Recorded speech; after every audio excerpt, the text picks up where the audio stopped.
Hello friends, இன்றைக்கி நம்ம வீடியோவில் நம்ம பேட்ஸுக்கு நம்ம வச்சுருக்கிற எல்லோ ரைஸ் பெனிஃபிட்ஸ் தான் பார்க்க போகிறோம். நம்ம பேட்ஸுக்கு வந்து இப்போ நம்ம வீக்லி ஒன்ஸ் வந்து இந்த எல்லோ ரைஸ் வந்து வச்சுருவோம். இது நம்ம எப்படி மேக் பண்ணுவோன்னா, முந்தின நாளே நம்ம நல்லா நமக்கு எப்படி சோறு வைப்போமோ அதே போல் சோறு வச்சுட்டு அதுக்கு கூட வந்து வைக்கும்போதே அந்த தண்ணியில் வந்து கொஞ்சம் மஞ்சள் பொடியும் கொஞ்சம் உப்பும் போட்டுருவோம். அந்த மஞ்சள் பொடி நம்ம போடுறதுனால பேட்டோட இம்யூன் சிஸ்டம் வந்து ரொம்ப ஸ்ட்ராங் ஆகும். ஈஸியாக எந்த ஒரு நோய்கள் எதுவுமே வராது. பேட்ஸ் அது மட்டும் இல்லாமல் அந்த ரைஸை வந்து சாப்பிடும்போது நல்லா இதுக்கு சாப்பிட்றதுக்கு நல்லா சாஃப்டாகவும் இருக்கும் பேட்ஸுக்கு. அது மட்டும் இல்லாமல் கார்போஹைட்ரேட்ஸ் நிறைய இருக்கிறதுனால பேட்ஸ் வந்து நல்லா ஆக்டிவாக இருக்கும். இப்படி நம்ம வீக்லி ஒன்ஸ் நம்ம வந்து இந்த ரைஸ் வந்து வச்சுட்டு வரும்போது பேட்ஸ் வந்து எந்த ஒரு நோயும் ஈஸியாக அஃபெக்ட் ஆகாது.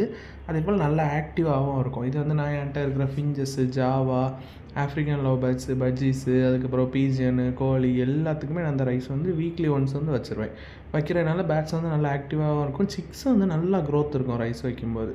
அதனால் நீங்களும் யூஸ் பண்ணி பாருங்கள். Thank you friends.